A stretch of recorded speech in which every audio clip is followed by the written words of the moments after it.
안녕하세요. DJ 현희입니다. 오늘의 사연 시작해 보겠습니다. 사람의 운명이 바뀌는 순간은 대개 아주 조용히 찾아온다고 하죠. 뜻밖의 손길 하나, 낯선 선택 하나가 평범한 삶을 완전히 다른 궤도로 이끌기도 하니까요. 누군가는 그런 순간을 기적이라 부르고 또 누군가는 함정이라 부릅니다. 제게도 그런 순간이 찾아왔습니다. 제가 마주한 인연이 과연 제 인생의 기적이었을지 혹은 함정이었을지 제 이야기를 들으며 한번 맞춰보시겠어요? 지금부터 제 이야기를 들려드릴게요. 저는 보육원에서 자랐어요.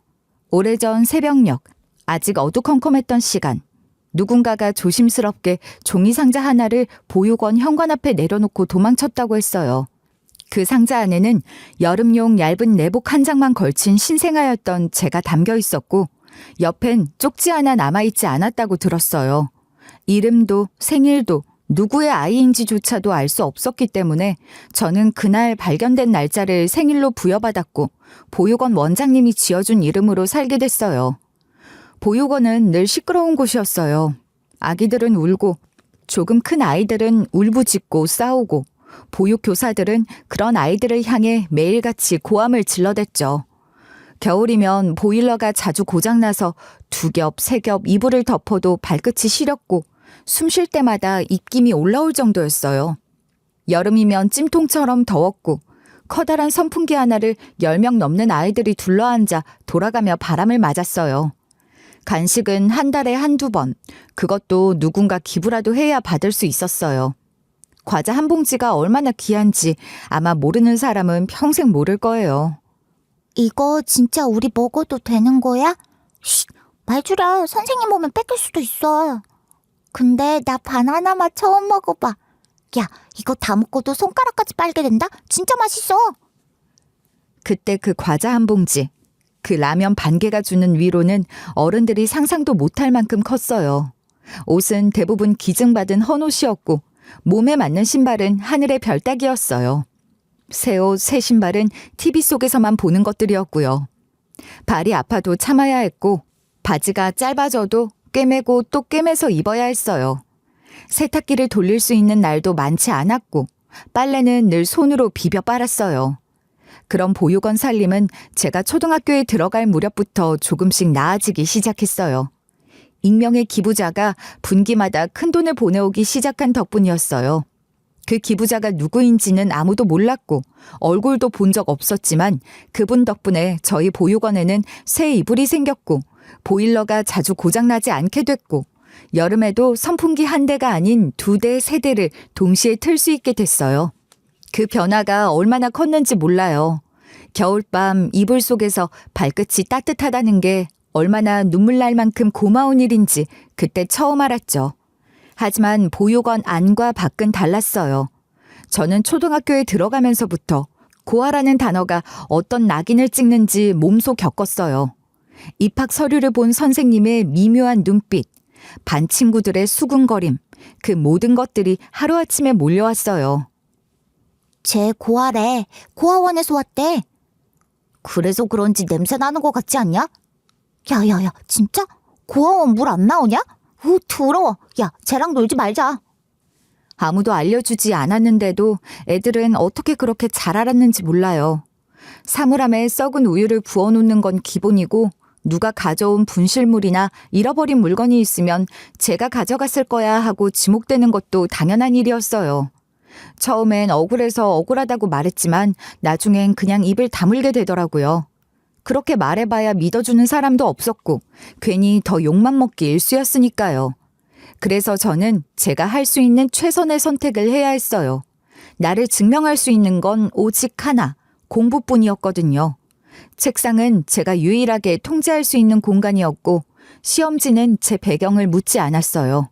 출신이 어디든 부모가 누군지 몰라도 문제를 맞히면 점수를 받을 수 있었고 그 점수가 저를 지켜줬어요. 선아가 이번에도 우리 반 1등이다. 잘했다. 선아 정말 똑똑하구나. 감사합니다. 다음 시험도 잘 볼게요. 다들 선아 좀 본받아라. 반 평균 떨어뜨리지 말고. 알았냐들? 그 덕에 점점 사람들의 시선이 달라졌어요. 뭘 하든 그저 고아였던 제가 공부 잘하는 아이가 되었고 보육원 출신이라는 단어 앞에 전교 1등이라는 타이틀이 따라붙기 시작했어요. 물론 그게 모든 걸 해결해 주진 않았지만 적어도 누구도 저를 함부로 대하지는 못하게 만들었어요. 보육원에는 저처럼 오래 자란 아이들도 있었어요. 하지만 대부분은 중간에 입양을 가거나 그냥 도망치듯 나가버렸어요. 저는 입양될 거라는 기대는 일찍 접었고 누가 날 데려갈 거란 생각도 안 했어요. 어차피 입양되지 않고 여기서 살다 나가면 자립을 해야 하고 혼자 살 거면 혼자 설 수 있어야 한다고 마음을 단단히 먹고 살았죠. 그렇게 버틸 수 있었던 이유 중 하나는 그 익명의 기부자 덕분이었어요.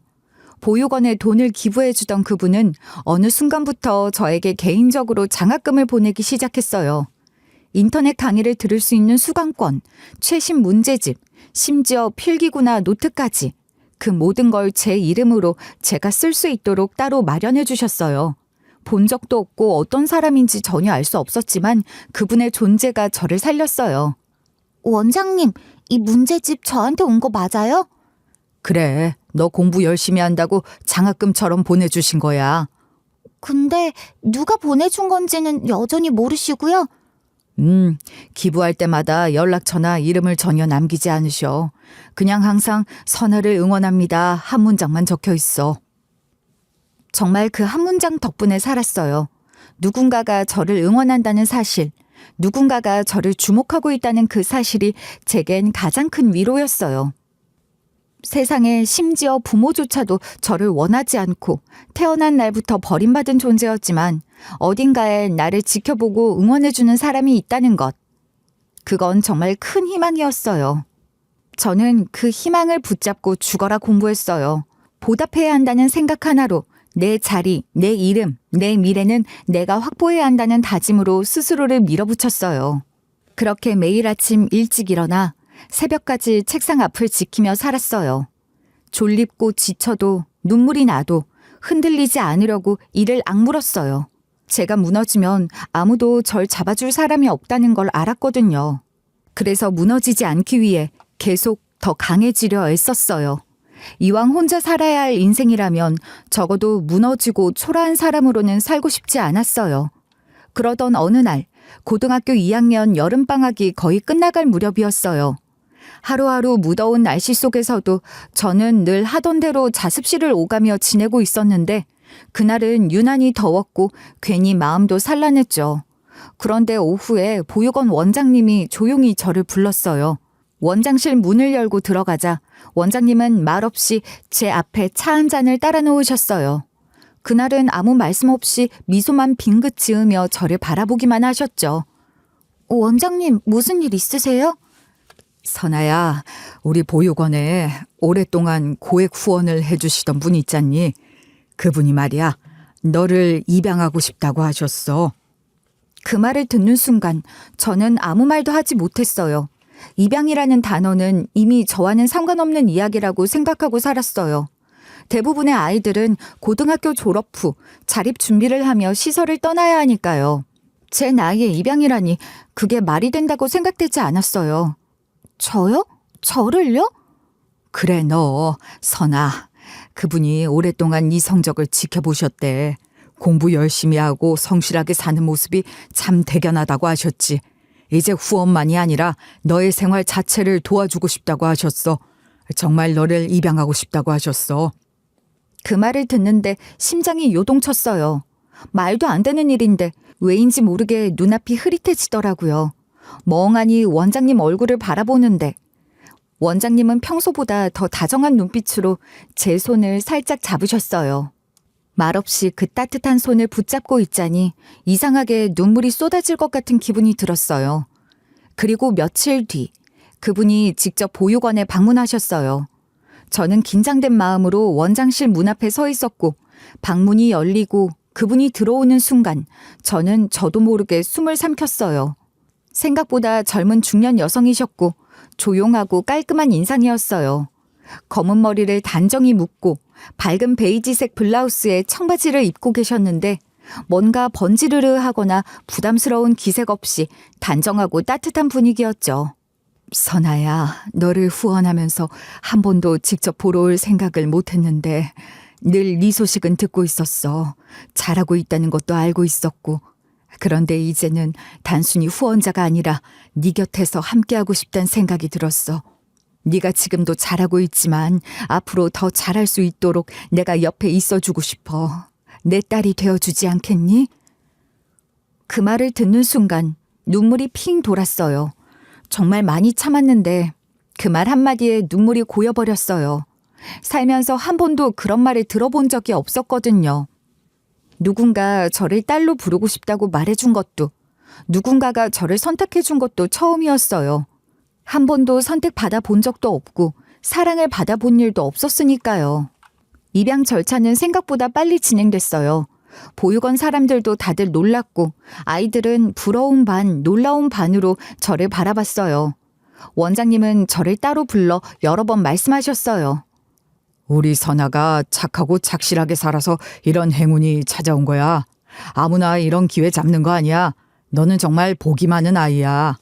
다른 아이들도 말했어요. 야, 진짜 축하해. 너는 진짜 잘 돼야 돼. 언니, 좋겠다. 부러워. 고마워. 너도 꼭 좋은 일 생길 거야. 그렇게 저는 태어나 처음으로 가족이라는 걸 갖게 되었고 한 번도 가져본 적 없는 집이라는 곳으로 가게 됐어요. 제가 살게 된 집은 널찍한 단독주택이었어요. 외부는 고풍스러운 벽돌로 지어진 건물이었고 현관문을 열자 부드러운 향초 냄새가 나면서 안쪽은 따뜻한 색감의 조명과 정갈한 가구들이 놓여 있었어요. 여기 진짜 제가 살아도 되는 집이에요? 당연하지. 이 집은 이제 네 집이야. 그리고 저 방이 네 방이야. 한번 가보자. 문을 열자 그 안엔 예쁜 침대와 책상, 책장이 놓여 있었어요. 침대는 따뜻한 톤의 침구로 정리되어 있었고 책장엔 예쁜 디자인의 문구류들과 새 책들, 서랍 안엔 가지런히 정리된 펜과 공책이 있었어요. 옷장엔 아직 가격표도 떼지 않은 옷들이 정리되어 있었고 제 사이즈에 맞춰진 신발이 구두장에 정갈하게 놓여 있었어요.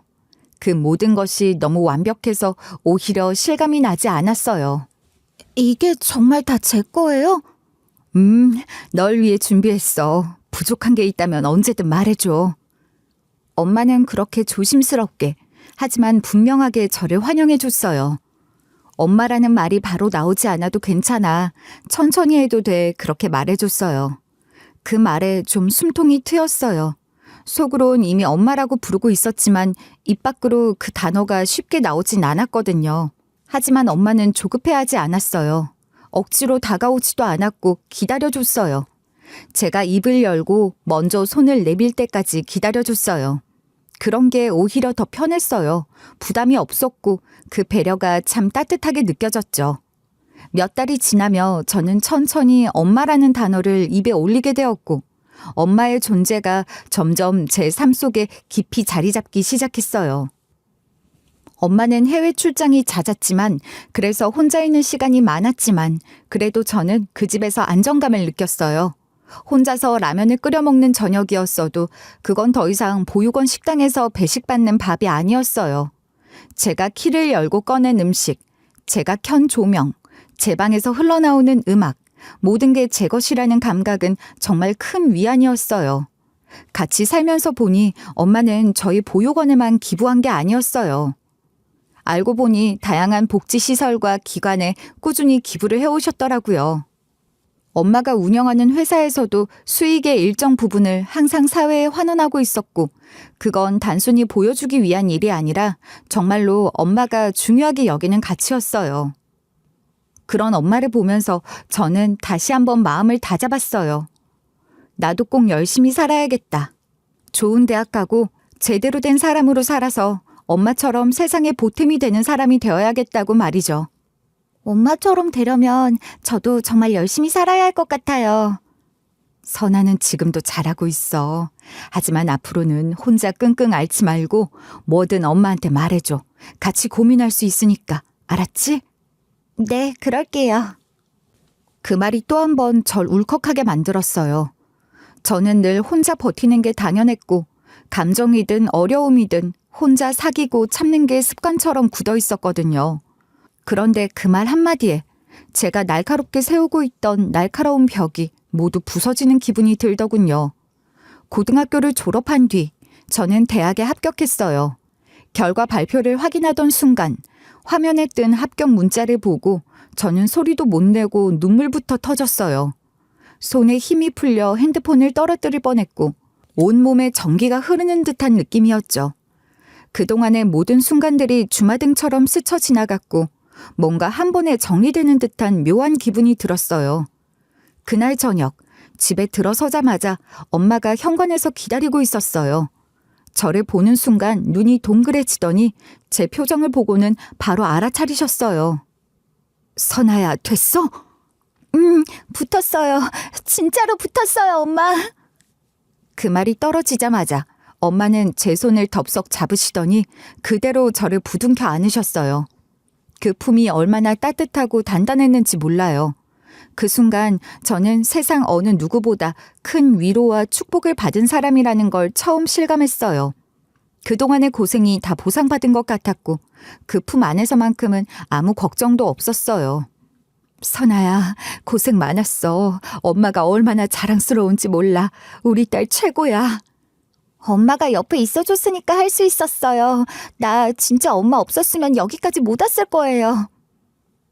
대학생이 된 이후에도 엄마는 한 발짝 뒤에서 늘 저를 응원해주는 사람이었어요. 간섭하거나 방향을 정해주려고 하지 않고 제가 선택하는 길을 존중해주는 모습이 늘 고마웠어요. 엄마, 저 이번 학기엔 학회 활동 해보려고요. 그래? 어떤 학회야? 출판 쪽 관심이 있어서 거기 관련된 전공자들 모여서 기획도 해보고 세미나도 하는 모임이 있거든요. 지원해보려고요. 좋지. 네가 하고 싶은 거면 무조건 해봐. 필요한 거 있으면 엄마한테 말해. 알았지?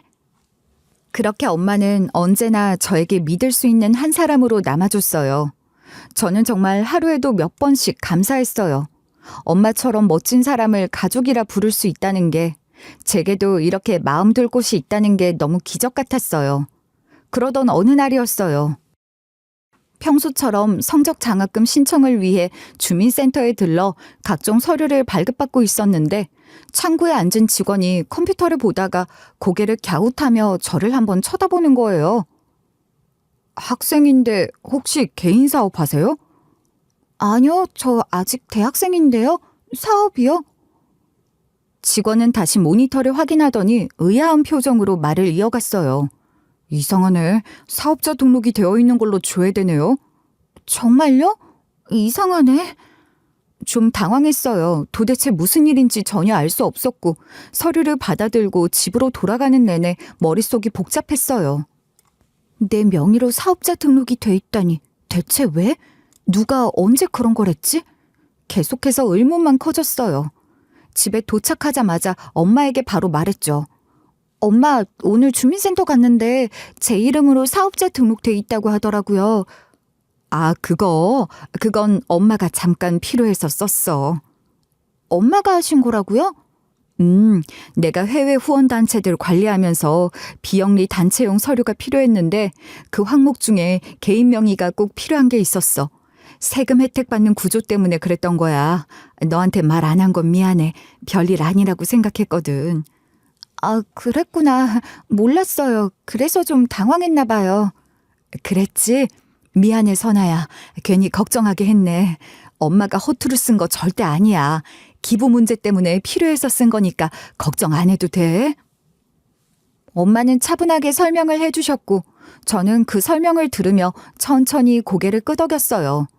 물론 순간적으로 왜 나한테 말도 안 하고 이런 걸 했지 싶긴 했지만 이상하게 불쾌하다는 생각은 들지 않았어요.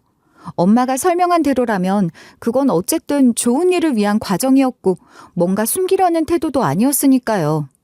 그리고 한편으론 이상하게도 엄마가 나를 정말 자기 가족처럼 믿는구나 싶은 생각도 들었어요. 명의를 잠깐이라도 쓰겠다고 생각한 건 그만큼 저를 믿고 있다는 뜻일 수도 있으니까요. 실제로 이후에도 이상한 일은 전혀 없었고 생활이나 등록금, 세금 같은 부분에서 문제가 생긴 적도 없었어요. 그 일을 계기로 저는 엄마와 한층 더 깊은 얘기를 나누게 됐고 엄마가 그동안 어떤 후원 활동을 해왔는지도 더 많이 알게 됐어요. 여러 나라의 복지시설, 학교, 병원 등 다양한 단체에 지원을 해왔고 그걸 위해 매년 관련 서류를 정리하고 보고서를 만들어 정부나 국제단체에 제출해야 했다는 사실도요. 엄마는 그렇게 힘들게 번 돈을 왜 꼭 나눠야겠다고 생각한 거예요? 그게 당연하다고 생각했어. 가진 게 있으면 나눌 줄 알아야 하잖아. 선아야, 엄마는 어려서부터 그런 사람이 되고 싶었어. 그냥 돈 많은 사람 말고 누군가한테 진짜 도움이 되는 사람. 그럼 저도 언젠가 엄마처럼 그런 사람이 될 수 있을까요? 지금도 충분히 잘하고 있어. 네가 네 삶을 어떻게 꾸려가는지만 봐도 난 알아. 넌 분명 좋은 어른이 될 거야. 그 말을 들으며 저는 또 다짐했어요. 엄마를 실망시키지 말자. 내가 받은 이 사랑을 낭비하지 말자. 엄마라는 이름의 따뜻한 울타리 속에서 저는 처음으로 어른이 되는 길을 설레면서 바라볼 수 있었던 것 같아요. 대학 내내 장학금을 받을 만큼 저는 성적이 좋았어요. 매 학기 등록금 고지서에 영원이라는 숫자가 적힐 때마다 마음속 깊은 곳에서부터 무언가 올라오는 듯한 기분이 들었어요. 감격이라기보다 드디어 하나씩 해내고 있구나 하는 실감 같은 거였죠. 졸업을 앞두고 저는 운 좋게도 첫 지원한 회사에서 서류 합격 통보를 받았고 이어진 면접까지 기회를 얻게 됐어요. 면접 당일 아침, 손끝에 감각이 없을 만큼 긴장됐지만 준비했던 답변들을 조용히 떠올리며 면접실로 들어갔어요. 질문은 예상했던 범주 안에서 나왔고 마지막 질문을 마치고 자리에서 일어날 때 이상하게도 확신이 들었어요. 됐다는 확신이었죠. 그리고 며칠 후 회사로부터 걸려온 전화. 합격이라는 단어가 들리는 순간 저는 바로 핸드폰을 움켜쥔 채 엄마가 있는 곳으로 달려갔어요. 엄마는 마침 마당 화단에 물을 주고 계셨고 제가 숨을 헐떡이며 뛰어오자 고개를 돌리셨어요. 엄마, 나 붙었어요. 진짜 됐다고요. 첫 회사에서 첫 면접에서 붙었어. 엄마는 한동안 아무 말 없이 저를 바라보셨어요. 그러다 물뿌리개를 바닥에 내려놓고는 조용히 다가와 제 손을 꼭 잡아주셨어요. 선아야, 이제 진짜 시작이네. 그동안 너무 잘해왔지. 이젠 너 인생을 네가 만들어갈 차례야. 정말 자랑스럽다. 그 말에 저는 또 한 번 울컥했어요. 보육원에서 겨울밤 이불 두 겹으로 떨면서 자던 그 시절부터 단 한순간도 멈추지 않고 버티고 달려온 시간들이 하나의 결과로 마무리된 것 같았어요. 드디어 저도 저 스스로의 인생을 조금은 믿고 그려볼 수 있다는 확신이 생긴 거였으니까요. 제가 입사한 회사는 바이오 업계에선 나름대로 대기업 취급을 받는 촉망받는 회사였어요. 그리고 첫 출근을 하고 얼마간 흘렀을 때였어요. 회사에서는 신입사원 환영회를 준비했고 간단한 간식과 음료가 마련된 회의실에 다 같이 모였어요. 임원들도 몇 분 참석하셨고 그중에는 회장님도 계셨어요. 회장님은 짧게 인사 말씀을 하시고 직원 몇 명과 이야기를 나눈 뒤 곧 자리를 뜨셨어요. 행사가 끝난 후 동기들과 함께 행사장 뒷정리를 하고 있었어요. 누군가는 종이컵을 정리하고 누군가는 남은 다과를 정리하던 중이었는데 제가 회장님 자리가 있었던 테이블 쪽으로 다가가 정리하려던 순간 의자 밑에서 뭔가가 삐죽 나와 있는 게 보였어요. 까만색 가죽 지갑이었어요. 이게 누구 거지?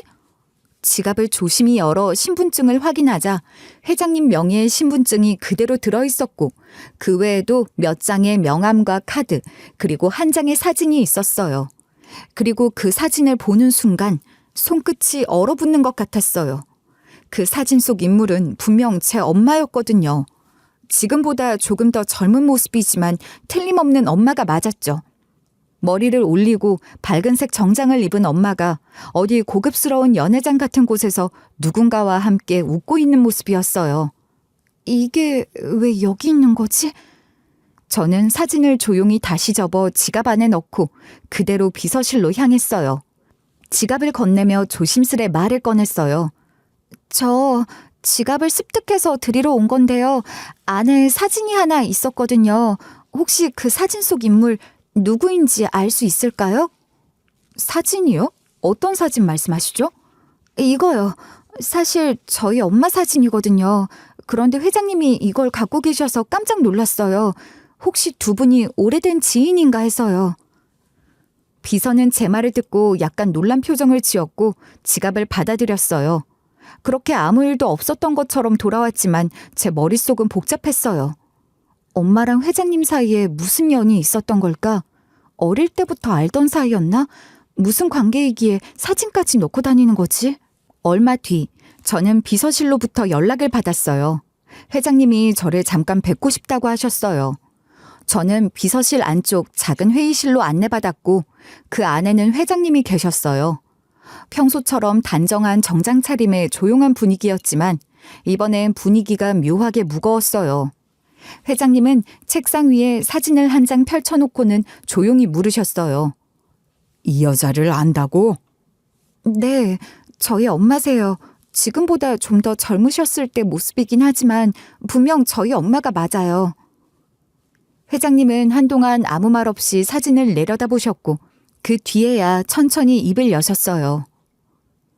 이 여자를 내 아내로 아는 사람들이 많네. 하지만 자네도 알다시피 이 여자는 내 아내가 아니야. 그게 무슨 말씀이세요? 이 여자, 그러니까 자네 엄마는 몇 년 전부터 동남아 여러 국가를 돌면서 한국 땡땡 기업 회장의 아내라고 스스로 소개했어. 당시 내 사진을 포토샵으로 조작해 합성하고 가짜 초청장도 만들었지. 그걸 들고 자선재단 행사, 여성 리더십 포럼, 한인의 네트워크에 참석했어. 일부 자산가들한텐 우리 재단과 연결된 기부 명목으로 접근하기도 했고. 네? 그게 무슨... 말도 안 돼요. 저희 엄마가 왜... 그 말을 듣는 순간 숨이 멎는 것 같았어요. 믿고 싶지 않았어요. 엄마가 그럴 리 없다는 생각이 먼저 들었지만 이상하게 회장님의 설명은 계속해서 이어졌고 들으면 들을수록 퍼즐이 맞춰지는 느낌이었어요. 그 여자의 활동 대부분은 폐쇄적인 네트워크에서 이루어졌어. 실물은 모호하지만 이름만 크게 굴리는 방식이지. 우리 회사 임직원들도 가끔 해외에서 그 여자의 이름을 들었지만 정식 접촉이 아니니 오해라고 넘겼지. 그런데 어느 순간부터 그 여자가 만든 장학재단, 사회적 기업, 기부 프로젝트 같은 것들이 한국에도 닿기 시작했어. 이제는 더 이상 방치할 수 없다고 생각했지. 저는 차마 입을 뗄 수 없었어요. 회장님의 말은 계속 이어졌고 저는 고개를 숙인 채 듣기만 했어요. 그리고 그때 입양된 제 이야기와 사업자 등록건이 떠올랐어요. 저는 조심스럽게 말을 꺼냈어요. 회장님, 실은 저 사실 보육원에서 자랐고요. 엄마는 친엄마가 아니라 제가 고등학생 때 절 입양해 주신 분이에요. 그런데 생각해보니 대학 시절 제 이름으로 된 사업자 등록이 있었고 그게 해외 기부 관련 서류에 쓰였다고 들었어요. 그래. 결국 이 일도 당신이 모르게 가담된 셈이군. 그 여자는 해외에서 주로 활동했기 때문에 신고해도 손쓸 수 없는 경우가 많았어. 나도 수년간 추적했지만 번번이 놓쳤지.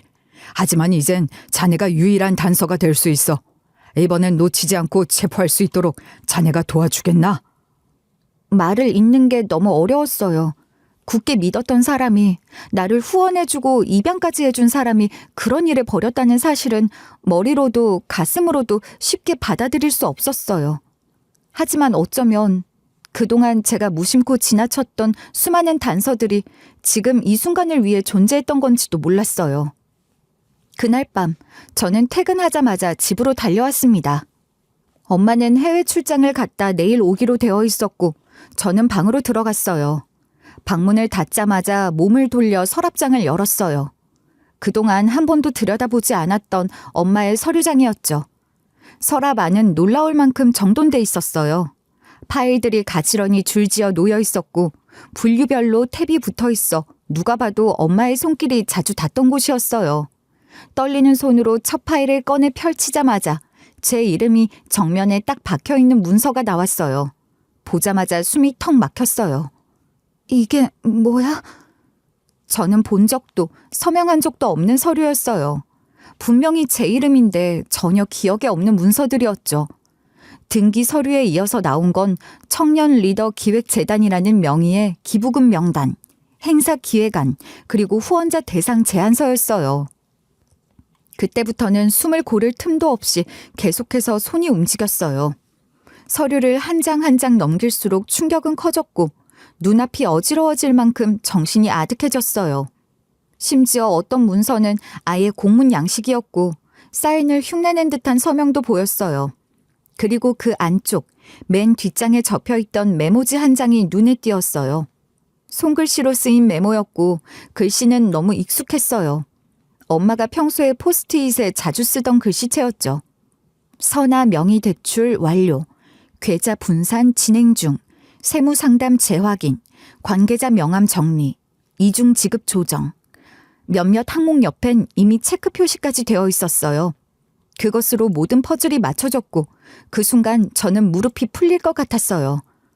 내가 이 집에 들어온 이유가, 날 입양한 이유가, 그러니까 다 이거였어? 그제야 엄마가 그토록 조심스럽고 배려 깊었던 이유가 보였어요.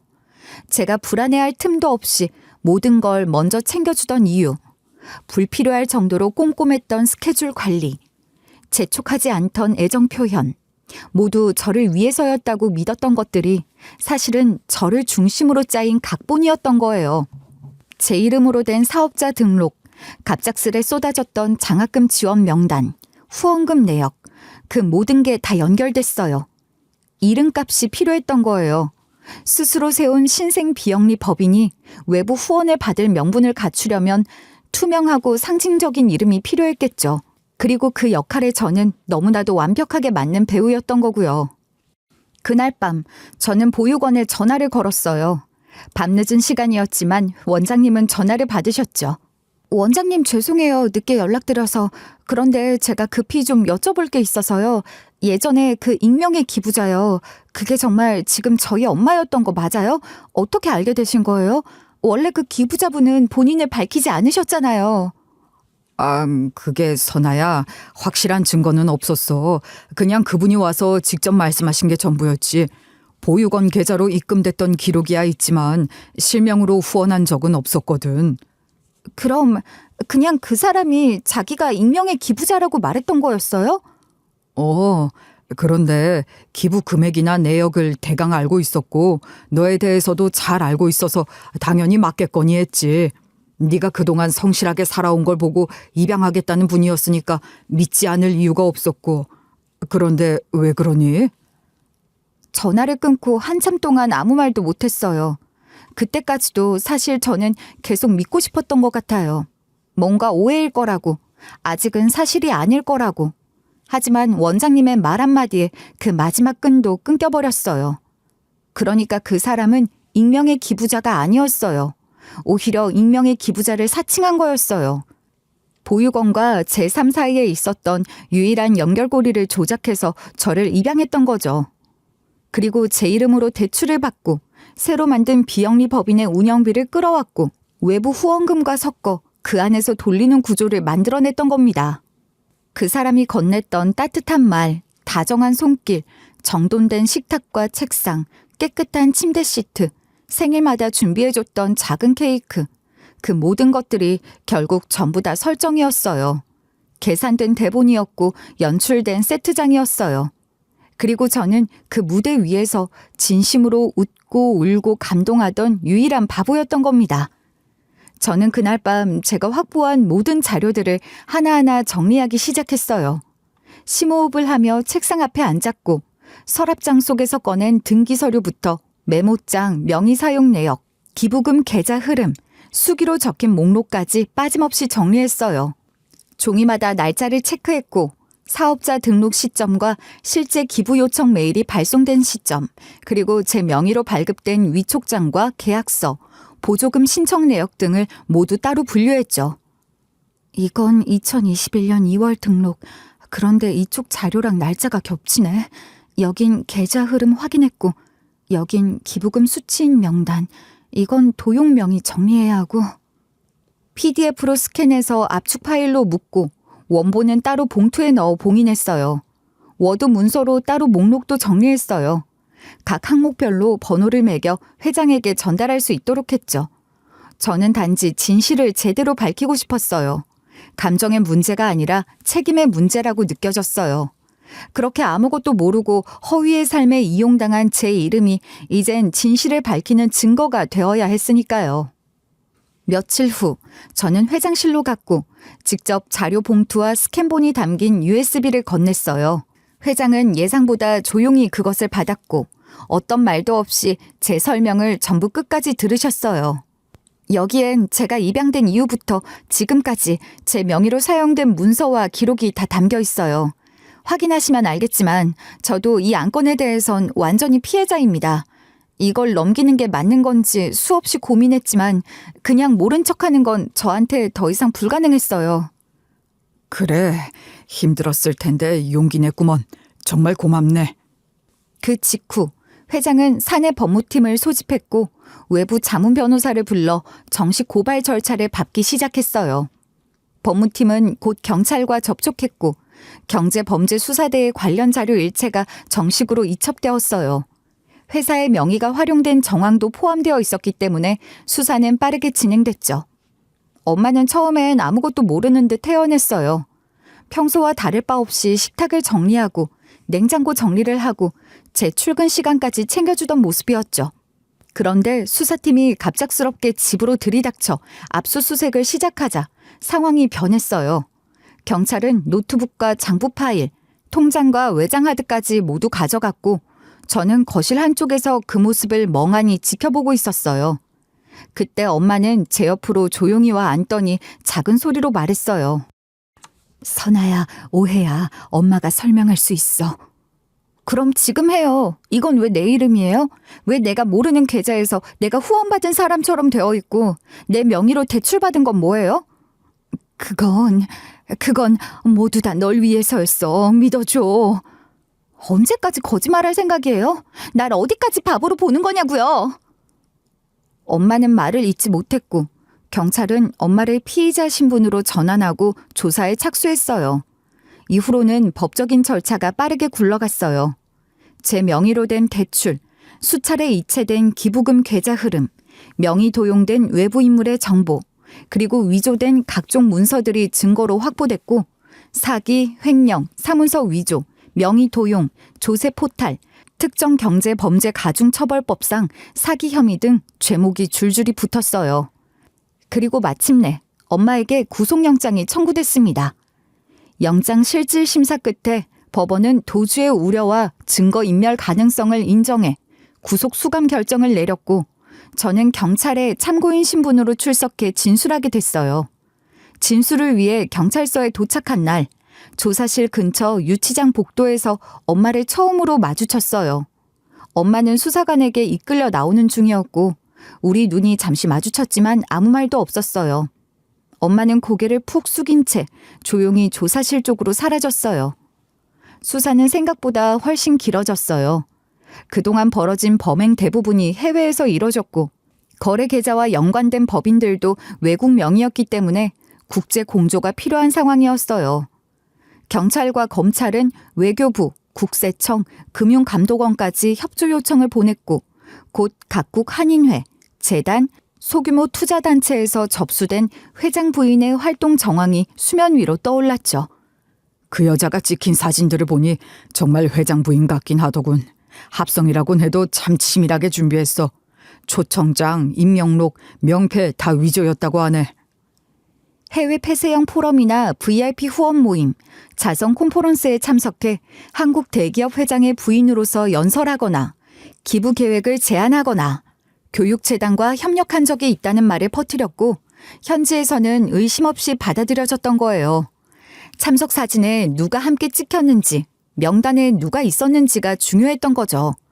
수백만 원에서 많게는 수억 원까지 모인 기부금과 투자금은 대부분 회장의 실명과 로고가 들어간 서류를 근거로 전달됐고 그 구조 안에는 제가 청년 리더로 이름을 올린 행사들도 포함돼 있었어요. 기소 이후 첫 공판, 법정에 들어선 엄마는 수의를 입고 있었고 고개를 숙인 채 묵묵히 검사석의 기소 내용을 듣고 있었어요. 피고인은 국내 기업 회장과의 허위 혼인관계를 사칭해 수십 건 이상의 금전적 이익을 편취했고 이는 단순한 개인 사기를 넘어선 기획형 경제 범죄입니다.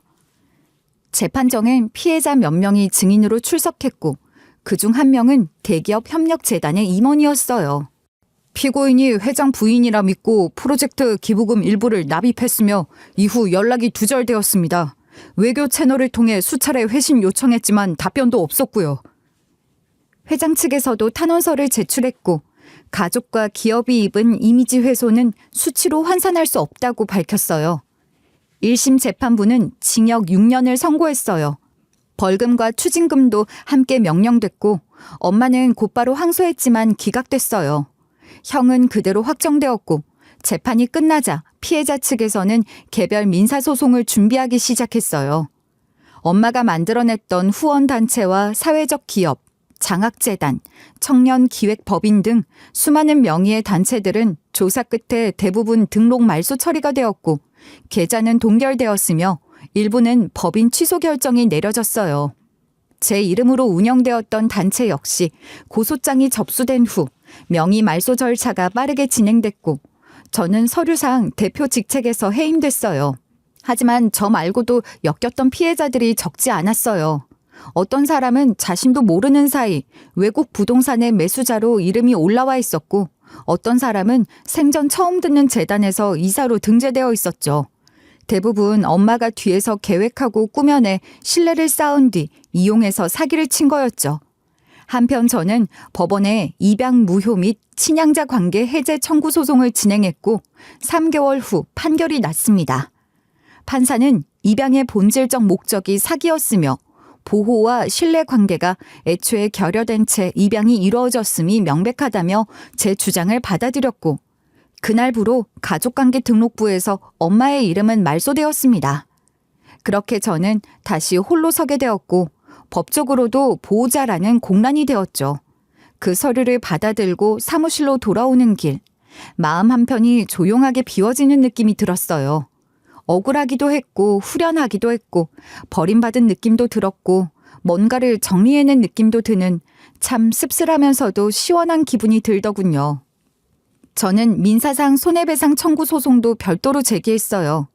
제가 모르게 제 명의가 이용된 점, 제 사회적 명예와 사적 정보가 반복적으로 유출된 점, 그리고 그로 인해 정신적, 경제적 피해가 발생한 것을 모두 포함했어요. 수감 중인 피고인이었던 엄마, 아니 그 사람은 법정 대리인을 통해 기억이 나지 않는다는 답변만 반복했지만 재판부는 피고가 고도로 계획된 사기 범행의 일환으로 원고의 명의, 이력, 존재 자체를 반복적으로 악용했고 원고는 단순 피해자가 아니라 타인의 신뢰 기반이 조작된 가공서사의 중심에 있었다며 책임을 인정했죠. 그 결과 법원은 정신적 위자료와 명의 도용 관련 손해배상까지 합산해 5천만 원의 지급 판결을 내렸고 그의 보유 자산 중 일부가 압류 절차를 거쳐 집행되었습니다. 물론 그 금액이 제 상처를 온전히 메워주지는 못했지만 제 이름으로 무언가를 결정하고 받아낸 첫 번째 결과라는 점에서 큰 의미가 있었고 제게는 그것으로 충분하다고 생각했어요. 입양된 후 가족이라고 믿었던 사람이 철저하게 저를 이용 대상으로만 여겼다는 사실이 분하고 억울하고 수치스러웠지만 결과적으로 그 모든 진실을 드러내는데 한몫했다는 것만으로도 스스로에게 부끄럽지 않다고 말할 수 있었어요. 수많은 눈물과 분노, 배신의 기억들이 차츰 잦아들기 시작했고 그 자리에 남아있던 건 오롯이 저 자신이었어요. 이제는 누가 제 이름을 빼앗아갔던 과거가 아니라 제가 그 이름으로 만들어갈 미래만을 남겨두기로 했죠. 저는 지금도 그 회사를 다니고 있어요. 입사 초기에 겪은 일들을 떠올리면 지금의 일상이 믿기지 않을 만큼 조용하고 평온하지만 그 자리에 남기로 한 이유는 아주 단순했어요. 이 자리는, 이 회사는 제가 스스로 이뤄낸 거니까요. 그 어떤 특혜도 없었고 오로지 제 노력으로 얻은 자리였기에 더더욱 여기를 지키고 싶었어요. 입사 직후 그 사건을 아는 일부 임원들은 제가 사내복도를 지나갈 때마다 고개를 돌리며 수군거리곤 했어요. 엘리베이터 안에서도 눈을 마주치면 묘하게 말이 끊기거나 커피 머신 앞에서 우연히 마주쳤을 때는 누군가가 갑자기 전화를 받는 척하며 자리를 피하기도 했죠. 하지만 시간이 지나자 그런 반응도 점점 사라졌어요. 저는 묵묵히 제가 맡은 일에 집중했고 성과는 수치로 드러났고 동료들과는 조용하지만 끈끈한 팀워크를 쌓았죠. 그리고 점차 그 일은 잊혀졌고 어느 순간 그 이야기는 사내에서 조용히 사라졌어요. 이제는 그 누구도 과거의 이야기를 입에 올리지 않아요. 주말마다 시간이 날 때면 제가 자란 보육원에 봉사도 가고 있어요. 일부러 큰 소리를 내거나 티내지 않고 조용히 서류 정리를 돕고 아이들 성적표를 보며 멘토링도 해요. 가끔은 특별한 날을 핑계 삼아 아이들 간식을 들고 찾아가기도 하죠. 그곳에 가면 오히려 제가 위로받는 기분이에요. 이 아이들이 저처럼 혼자 버티지 않았으면 하는 마음. 누군가가 그 아이들의 이름을 진심으로 불러주기를 바라는 마음. 그 시절 제가 애타게 원했던 것들을 이제는 제가 해줄 수 있다는 게 참 기적처럼 느껴지거든요. 지금도 저는 여전히 혼자예요. 퇴근 후엔 불 켜진 집으로 들어와 조용히 전등을 켜고 늦은 저녁을 차려 먹고 내일의 보고서를 정리하고 그렇게 하루를 마무리해요. 예전 같았으면 외롭다 생각했겠지만 이제는 익숙해졌어요. 더는 그 감정을 두려워하지 않아요. 가족은 아니더라도 관계라는 이름으로 이어진 사람들, 제가 만든 삶 안에 존재하는 누군가들이 있으니까요. 어쩌면 완전히 치유된 상처란 없을지도 모르겠어요. 모든 진실이 드러난 후에도 어떤 상처는 여전히 저를 찌르듯 남아있어요. 누군가의 호의를 마주할 때 본능처럼 경계심이 먼저 올라오고 왜? 라는 질문이 떠오르기도 해요. 한 번 받은 상처가 사람의 신뢰 회로를 얼마나 무너뜨리는지 저는 몸으로 겪었으니까요. 사실 저는 아직도 누가 선의를 베풀면 무슨 속셈이 있는 거 아닐까 먼저 생각하게 돼요. 그건 자연스러운 반응이에요. 그건 방어예요. 당연한 반응이죠. 그러니 자책은 하지 마세요. 선아 씨는 이미 충분히 조심했고 그 일은 선아 씨 잘못이 아니니까요. 언젠가는 다시 손님일 수 있는 날이 와요. 그때가 되면 선아 씨는 또 자기답게 용감하게 내밀 거예요. 어쩌면 상담사 선생님의 그 말처럼 제 안에도 여전히 용기는 남아있는 것 같아요. 다만 아직은 그것을 꺼낼 준비를 하는 중일 뿐이죠. 저는 지금도 평범한 매일을 살아가요. 특별할 것 없는 하루들이 쌓여가지만 그 일상들이 쌓이는 감각이 좋아요. 퇴근길에 슈퍼 들러 과일을 고르고 아침에 일어나 커피를 내리고 일기장을 펴고 생각을 정리하는 시간들. 어쩌면 이런 하루하루가 언젠가 제 상처 위에 작고 단단한 보호막이 되어줄 거라 믿어요. 과거는 지울 수 없지만 그 기억에 끌려가지 않고 제가 원하는 방향으로 걸어가는 지금의 저를 저는 누구보다 진심으로 응원해요. 그리고 저는 이제야 진짜로 제 인생의 주인이 된 것 같아요. 믿음이 통째로 무너진다는 건 생각보다 더 조용하고 더 고요하게 찾아오는 일이더군요. 마치 모든 걸 알고 있었던 것처럼 자연스럽게 흘러가던 하루 속 갑작스런 진실을 알게 되고 나면 내가 살던 세계가 사실은 연극 무대였다는 걸 뒤늦게 깨닫게 되는 거예요. 하지만 저는 그 무너진 무대 위에서도 다시 걸어 나올 수 있었어요. 누군가의 이름에 기대어 살았던 지난 시간들을 지우는 건 쉽지 않았지만 결국 저는 제 이름으로 다시 서게 되었고 제 삶의 주인이 되기로 했어요. 우리가 누군가를 믿는다는 건 결국 내 삶에 그 사람을 초대하는 일이잖아요. 그러니 그 초대가 어떤 결과로 이어질지는 아무도 장담할 수 없겠죠. 하지만 적어도 그 선택을 되돌릴 힘은 스스로에게 있다는 것, 그걸 기억하셨으면 해요. 그럼 긴 이야기 끝까지 함께 해주셔서 감사드리고요. 여러분의 삶은 부디 타인의 거짓이 아닌 여러분 자신의 진심으로 가득하길 진심으로 바랍니다.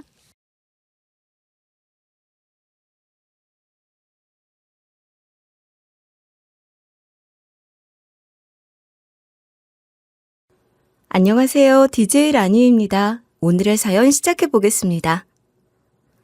안녕하세요.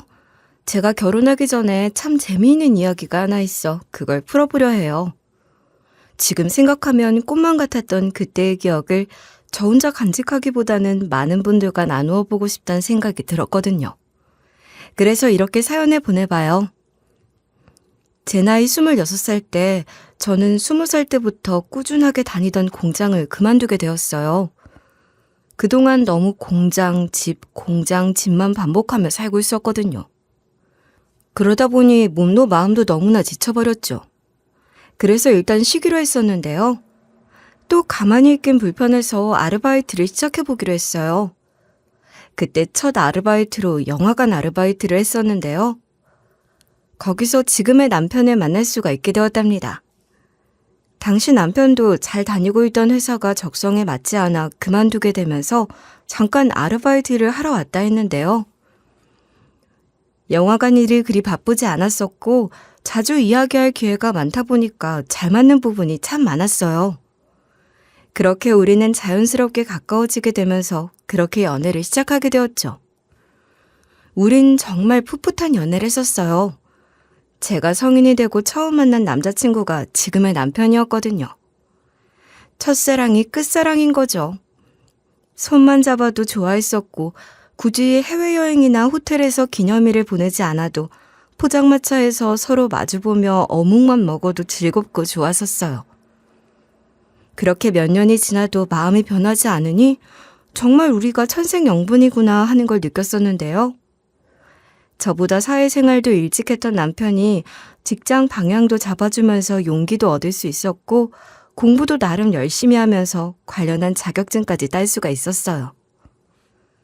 그 덕분에 좋은 회사에 들어갈 수도 있게 되었고 저에게 남편은 둘도 없는 귀인이 되어주었답니다. 저도 이렇게 듬직한 남자친구가 남편이 되었으면 했고 남편 역시 앞으로의 인생에 내가 쭉 함께했으면 좋겠다 하며 프로포즈를 하더라고요. 거절할 이유 없이 바로 승낙하게 되었어요. 그렇게 행복한 결혼 준비가 시작되나 기대하고 있었죠. 사실 문제는 그 다음이었어요. 남편네 집은 2남 1남으로 남편이 막내예요. 그래서 어느 정도 사랑받고 자랐을 거라는 건 예상하고 있었거든요. 평소에도 구김살 하나 없는 남편이기도 하고요. 두근거리는 마음으로 저는 남편의 가족들을 차례로 소개를 받을 수가 있었어요. 큰 신우는 저에게 너무 살갑게 잘해주셨었는데요. 작은 신우는 영 제가 마음에 안 드나 보더라고요. 진짜 뭐 저런 게 다 있나 싶을 정도로 너무너무 미웠어요. 그 정도로 평소에 대놓고 저를 싫어하기도 했었고요. 사실 제가 고하거든요. 요즘은 그런 거 흠이 아니라고 하지만 저에겐 항상 지고 있어야 하는 큰 짐과 같은 사실이었죠. 5살 무렵에 엄마에게 버림을 받게 되면서 고아원으로 맡겨지게 되었거든요. 그 후에도 참 사는 게 힘들었었어요.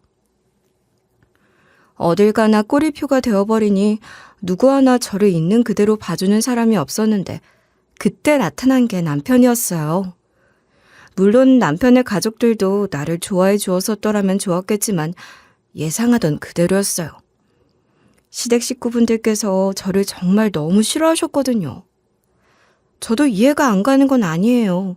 사회적 시선이 있다 보니까 누가 좋아해 주겠나 싶었거든요.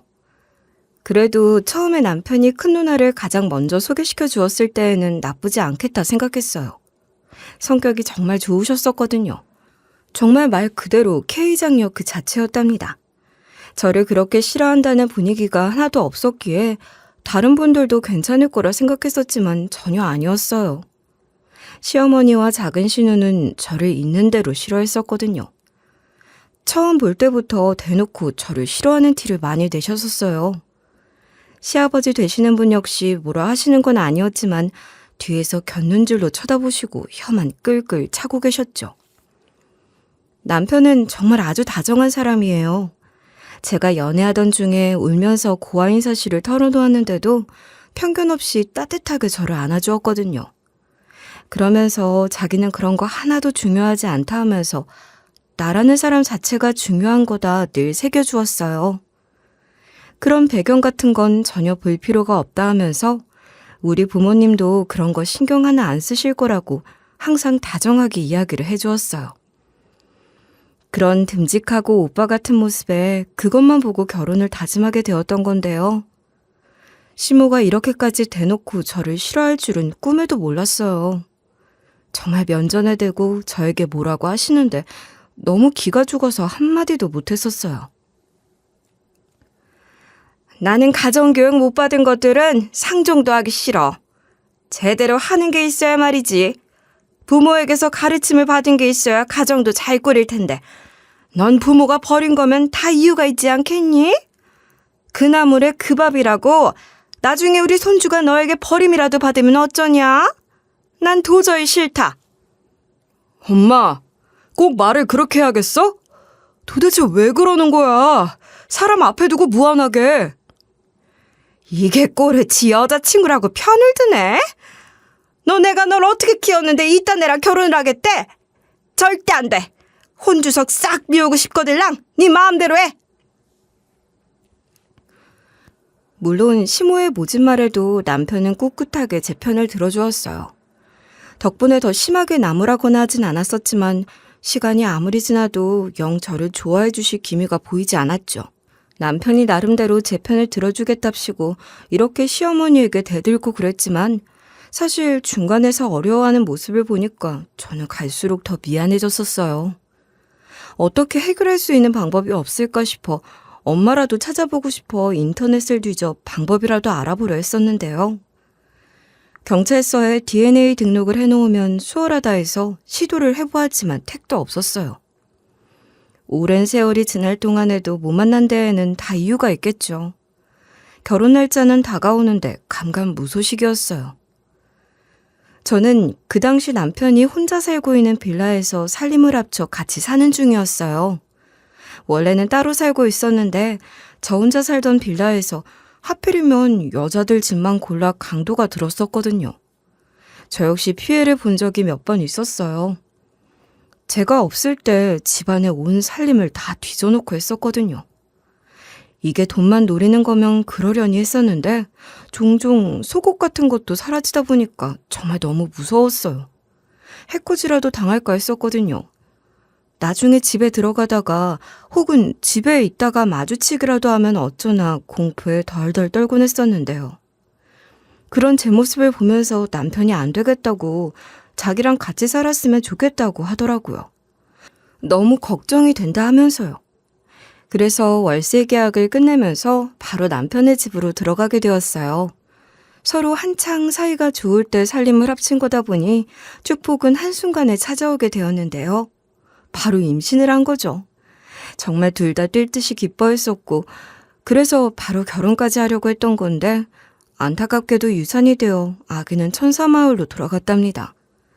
그 당시에 시어머니가 저를 많이 괴롭히셨는데 그게 아기가 많이 힘들었었나 봐요.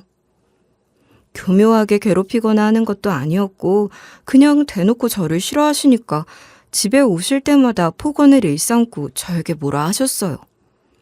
엄마가 아들 집에 반찬을 주러 오는 거니까 제가 오지 말라고 할 수도 없는 노릇이고 인사를 안 할 수도 없잖아요. 그래서 얼굴에 철판 깔고 늘 웃으면서 인사를 드렸어요. 그때마다 인사하러 나가면 제 인사는 받아주지도 않고 제 배만 노려보시더라고요. 오셨어요? 오신다고 그이한테 연락 받았어요. 차라도 드릴까요? 너 애는 언제 지울 거니? 내가 분명 지으라고 전화로 말하지 않았나? 내 말이 말 같지 않으니까 그렇게 무시라는 거지? 이래서 부모 없는 것들은. 어머님, 너무 그러지 마세요. 차라도 드세요. 네? 안 그래도 식혜 가지고 왔다. 이거나 먹자. 내가 가져온 건데 얼른 마시거라. 식혜 또 챙겨오셨네요. 감사해요. 시모는 올 때마다 늘 식혜를 가지고 오곤 했었는데요. 처음에는 우리 남편이 좋아하는 건가? 아니면 아는 식혜 장수라도 있으신 건가 했었어요.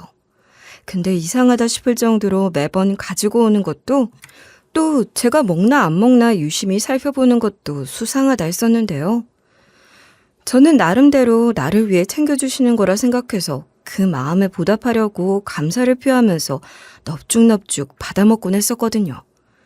근데 알고 보니 식혜는 임산부가 먹지 말아야 하는 음식 중에서도 유명한 편인 거 있죠? 식혜에 들어간 엿기름이 젖을 마르게 한다더군요. 저는 설마 임산부에게 그런 음식을 꼬박꼬박 먹일까 하는 생각도 평소 가지고 있었고 또 이런 걸 알려줄 만한 엄마가 없었으니까 정말 모르고 살았었어요. 이때 충격이 컸었는지 하유를 하게 되어 산부인과에 가봤어요. 특별하게 달라진 건 없는데 하율 자체가 좋은 게 아니라 하시면서 안정을 취하라는 답을 들을 수 있었죠. 그런데 그런 와중에도 꾸역꾸역 찾아오시더니 누워있는 저를 향해서 다 들리게 쟤는 시모가 왔는데도 누워있냐 하면서 타박을 주셨어요. 어쩔 수 없이 일어나야만 했었죠. 매번 댁으로 돌아가시는 길에도 대중교통을 타고 가셨었는데 정류장까지 꼭 제가 같이 가서 배웅을 하게 만드셨어요. 넌 내 아들이 벌어다 주는 돈으로 생활하면서 최소한의 도리도 안 하니? 이게 다 가정교육을 못 받아서 그런 거다. 네가 너희 부모에게 이럴 때에는 이렇게 하는 거다 배웠으면 내가 이렇게 하나하나 말로 하지 않았어도 다 알아서 했을 것을. 내 입이 다 아프다. 어머님, 제가 며칠 전에 산부인과에 다녀왔었는데 지금 상태가 안 좋아서 절대 안정을 취해야 한다 해서요. 네가 진짜 어미가 없어서 이런 걸 모르는 거야. 요즘 애들은 왜 그렇게 유난인지 모르겠다.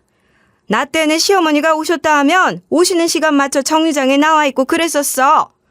나 정도면 되게 양반처럼 구는 거란 걸 주변에서 알려주는 사람이 있어야 말이지. 알겠어요, 어머님. 죄송해요. 어디까지 모셔다 드릴까요? 당연히 저 앞에 버스 정류장까지 데려다 줘야 하지 않겠니? 이런 기본적인 것도 알려줘야 하니? 내 가방도 들어라. 원래 이런 게 다 며느리가 하는 거야. 이외에도 너네 생각해서 샀다면서 무거운 수박을 들게 하시기도 하고 입덧이 있는데도 더럽다 뭐다 하시면서 오시면 화장실 청소를 시키시거나 싱크대 하수구 안까지 닦게끔 시키셨었어요. 절대 안정을 취해야 하는 시기에 저도 제 몸 아기 생각을 먼저 했었어야 하는데 그때 제가 엄마가 없었잖아요. 그러다 보니까 시어머니에게 조금이라도 사랑받고 싶었나 봐요. 어린 마음에 저는 그래도 시어머니한테 잘 보이고 싶어서 나름대로 정말 열심히 했었는데 이게 너무나 스트레스였나 봐요. 안정을 취하라 했는데 그렇게 움직였으니 당연하다 싶어요. 아기도 배 안에서 저 때문에 또 얼마나 불안했겠어요. 결국 그렇게 유산까지 이어지게 되었고 저와 남편은 그 사실을 안 날에 두 눈이 퉁퉁 붓도록 부둥켜 안고 울었어요. 새 생명이 그렇게 호련히 떠나버리니 그 고통은 지금 생각해도 이루 말할 수가 없네요. 근데 시어머니가 그걸 듣고 오히려 잘 됐다고 좋아하시는 거예요. 진짜 이때 사람이 아닌 것 같다 생각이 들었어요. 뱃속의 아기가 얼마나 착하니? 내 아들 발목 잡히지 않게끔 알아서 떠난 거 아니야. 너도 눈치가 있으면 따라 떠나면 참 좋을 텐데. 어머님, 어떻게 그런 말씀을 하세요? 내가 틀린 말이라도 했냐? 그리고 내가 생각을 해봤는데 역시 사람 신세는 변하지 않는다. 네가 버림받았기 때문에 네 애도 너처럼 그렇게 자기가 버려질까 봐 먼저 떠난 거야. 너랑 다르게 얼마나 효자니? 어머님한테는 손 주셨잖아요. 슬프지도 않으세요? 아니다. 내가 왜 안 슬프겠니? 우리 아들 족쇄는 떠났는데 너는 안 떠나서 너무 슬프다. 이렇게까지 됐는데 아직까지 네가 붙어있는 이유를 모르겠구나. 시어머니라는 사람이 이제 애도 없으니까 알아서 떨어지라 이야기를 하는데 정말 너무나 서러웠어요. 다른 집은 그래도 아기가 생기면 그동안에는 잘해준다 하잖아요. 그래도 내 핏줄이라고 애만이라도 두고 가라 하는데 적어도 그래줄 줄 알았거든요. 근데 아예 이렇게 태어나지도 못하게 내내 괴롭히고 그 다음에도 잘 됐다는 식으로 이야기를 하니까 그렇게 서러울 수가 없었어요. 내 편 하나 없다는 게 얼마나 무서운지 이때 알게 되었죠. 남편이 아무리 중간에 나무라 주어도 시어머니가 무서운 건 어쩔 수 없었어요. 그래도 도저히 지금의 남편하고는 헤어질 자신이 없었죠. 시어머니하고 별개로 남편은 저에게 정말 다정했고 저를 정말 사랑해주는 게 눈에 보였거든요. 시어머니가 아무리 나가라 해도 이 남자하고는 도저히 헤어질 수가 없다라는 생각이 강하게 들어 꿋꿋하게 버티기로 했어요. 제가 도저히 헤어지질 않으니까 시어머니가 하루는 결국 작정하고 남편이 없는 시간에 신우들을 다 끌고 와서 저를 쫓아내기 시작했어요. 캐리어까지 가지고 와서는 멋대로 제 짐을 다 우겨넣는 게 아니겠어요? 작은 신우이도 옆에서 이것도 얘 거네, 이것도 너 엄마 하면서 멋대로 제 물건을 가지고 캐리어에 던져넣는 거예요. 시어머니는 그걸 또 우겨넣고 있었고요. 저는 갑작스러운 상황에 벙찔 수밖에 없었어요. 큰 신우만 옆에서 두 사람을 말렸는데 시모는 오히려 그런 큰 신우에게 냅다 화를 내는 거 있죠? 어이가 없었어요. 엄마 왜 이래요? 아 진짜 얘가 뭘 잘못한 게 있다고 이래? 막내가 알면 얼마나 화낼지 몰라? 너는 네 동생 결혼 잘못해 인생 망치는 꼴이 보고 싶은 거야? 예, 안 도와주고 해방만 놓을 거면 너도 나가. 쓸데없이 왜 쫓아오나 했다? 맞아. 나도 막내가 고아한테 장가가는 거 싫어. 언니는 어떻게 그게 괜찮아? 둘 다 지금 같은 시대에 무슨 말을 하는 거야? 제가 부모가 없고 싶어서 없는 거야? 애가 무슨 문제가 있는 것도 아니고 혼자 고아원 가서 컸으면 너 참 힘들었겠다, 고생했겠다 이런 말이나 해줄 것이지 이게 뭐 하는 거야? 난 싫다고. 내 아들이 아무것도 없는 것한테 장가가는 게 싫어. 넌 도대체 네가 무슨 권한으로 이러지 말라는 거야? 됐고 너도 나가. 너도 필요 없어. 이러는 거 막내가 알면 정말 난리나. 나중에 어떻게 감당하려고 그래? 그래봤자 지가 엄마를 이기겠어? 가족을 버리고 쟤를 선택하겠냐고. 이게 다 눈앞에 보이고 밟혀서 그러는 거야. 아휴, 불쌍한 내 아들. 그렇게 눈앞에서 시어머니와 신우들이 실랑이를 벌이고 있는데 그 사이에서 제가 너무 비참한 거예요. 순간 여러 가지 생각이 들었어요. 내가 고아인 게 그렇게 큰 잘못일까? 그렇게 문제인가 싶었죠. 저는 그래도 여태 엄마 아빠 없이 살아도 부끄러운 짓 하나 안 하고 착실하게 살아왔었고요. 남들에게 베풀며 사려고 노력도 많이 했는데 어떻게 이런 취급을 받을 수 있는 건가 싶어 너무 속상하고 납득도 가지 않았었죠. 제 편을 들어주는 큰 신우의 말도 그저 저를 동정하는 걸로밖에 들리지 않더군요. 화도 많이 났었지만 그보다도 이 상황이 너무 무서웠어요. 사회의 시선이 저를 위축되게 만들어놨었거든요. 내가 고아이기 때문에 그런 거라 이야기를 정말 많이 듣고 살았어요. 주변 어른부터 시작해서 학교 선생님, 친구들, 친구네 부모님들마저도 그런 말을 저에게 내뱉었었고요. 아직까지 이 세상은 고아인 제가 살아가기엔 너무나 외로웠죠. 너무 많이 들어온 이야기이기 때문에 지금 이 상황도 당연한 줄로만 알고 바보처럼 진짜 말 한마디 못하고 화도 못 냈었어요. 시어머니는 제 짐을 다 쌌는지 캐리어를 냅다 문 바깥으로 던져버리시기까지 했었는데요. 그러더니 어디 안 보이는 대로 썩 꺼져버리라는 거예요. 제가 아무데도 갈 곳이 없다는 거 뻔히 아시면서 어떻게 그런 말씀을 하시는지 싶었어요. 그래도 아무 소리도 못하고 그대로 바깥으로 쫓겨났답니다. 야, 여기 네 짐 다 넣어놨으니까 어디로든 가라. 어? 이 정도면 나도 많이 봐줬다 보거든? 여태까지 내 아들 옆에서 빌부터 사는 거 넘어가줬으면 하루빨리 나갈 것이지. 왜 내가 귀찮게 이런 것까지 해야 해? 어머님, 제가 갈 곳이 어디 있어요. 제발 이러지 마세요. 어머님은 무슨? 나 이제 네 어머님 아니다. 그러고 있지 말고 제발 어디라도 좀 떠나. 네가 가는 게 우리를 다 도와주는 거라는데 왜 못 알아먹어?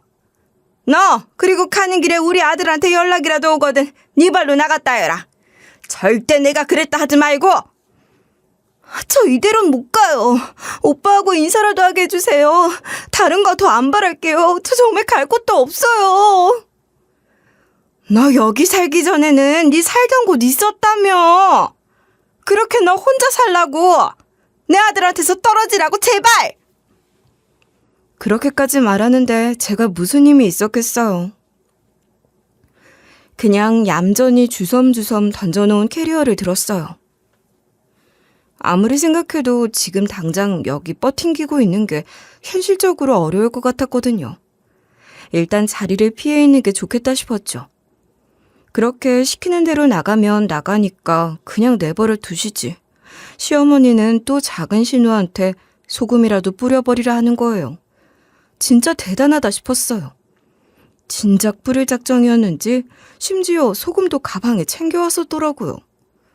작은 신우는 소금 바가지를 들고 와서 쫓아오면서 뒤통수에 대고 계속해서 소금을 치면서 엄청 깐족거렸어요. 저는 날아오는 소금을 피하다가 캐리어에 걸려 결국 넘어졌는데요. 그러면서 지갑도 같이 떨어졌었어요. 근데 작은 신우가 제가 떨어뜨린 지갑을 손수 주워와서 펼쳐보면 또 비아냥대더라고요. 야, 꼴에 지갑은 명품으로 들고 다니네?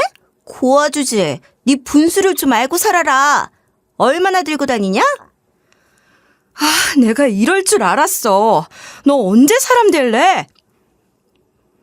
작은 신우가 제 앞에서 그렇게 저를 놀리고 있으니 큰 신우가 쫓아나와 작은 신우를 딱 밀치더라고요. 그러더니 넘어져 있는 저를 일으켜 세워주었어요. 맨손으로 무릎과 팔에 묻어 있었던 흙도 맨손으로 다 털어주셨고요. 제가 더러워진다고 하지 않아도 된다 했었는데 오히려 저에게 너무 미안하다 하시면서 눈물을 글썽이시는 거 있죠? 진짜 이 사람이 저 작은 신우의 언니가 아니라 우리 언니였으면 좋겠다라는 생각만 들었었네요. 언니, 지금 누구 편이야? 가족 냅두고 전현 편을 드는 거야? 우리 사이에 도대체 편이 어딨어? 이제 우리 가족들 애를 데려다가 뭐 하는 거야?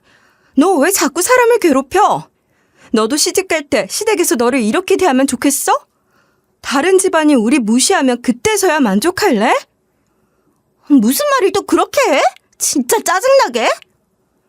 됐고, 이제 엄마도 너도 그만해. 막내가 이 꼴을 보면 우리한테 말도 안 하고 이사가도 할 말 없어. 알아? 둘 다 여자애 하나 데리고 이게 뭐 하는 거야? 큰 신우가 나무라니 작은 신우 그것이 바로 꼬리를 내리는 거 있죠. 자기 언니는 무서운가 보네 싶었어요. 그렇게 큰 신우가 작은 신우가 들고 있던 지갑도 도로 뺏어다 주었는데 돌려주려다가 안에 있는 사진을 하나 보게 되었어요. 그 사진이 어떤 사진이냐면 우리 엄마가 저를 버리기 전에 마지막으로 놀이공원을 데리고 갔었거든요. 그때 놀이공원에서 서비스로 찍어주었던 폴라로이드 사진이었어요. 사진엔 저와 엄마가 손을 꼭 잡고 있는 모습이었고 엄마도 저도 활짝 웃고 있었답니다. 엄마가 저를 버리기 직전에 그 사진을 저에게 주면서 이거 꼭 가지고 있어. 그래야 혹시라도 잃어버리면 엄마가 바로 찾을 수 있으니까 라는 이야기를 했었어요. 사실 맡겨질 때 기억도 잘 나지 않았었는데 이 말만큼은 철석같이 믿고 싶었는지 한평생 살면서 그 사진은 제 목숨보다도 소중하게 여기며 살아왔었어요. 큰 신우는 그 사진을 보자마자 바로 새하얗게 질러서 급하게 어디론가 전화를 했는데요. 어디다 하나 싶었죠. 회장님과 똑같은 사진을 가지고 있는 사람 찾았어요. 이렇게 전화에 대고 이야기를 하면서 주소도 말해주더라고요. 이게 무슨 소리인가 싶었어요. 저도 이게 무슨 말인지는 알아야겠어서 바로 무슨 말이냐 물어보니까 큰 신우가 자기가 아는 분 중에 이 지갑에 있는 사진과 똑같은 사진을 갖고 있는 사람이 있다 하는 거예요. 놀이공원에 찍은 사진이야 흔하니까 다른 사람과 헷갈리신 거 아니냐 물어보았는데 이 폴라로이드 사진 안에는 그때 갔던 놀이동산의 독특한 마스코트 인형이 같이 찍혀 있었거든요. 그걸 보고 바로 알았다 했어요. 지금은 다른 마스코트로 바뀌었기 때문에 보기 드문 캐릭터이기도 했거든요. 무엇보다 더 놀랐던 건 이 사람이 무려 20년이 넘는 시간 동안 저를 찾아다녔다는 거예요.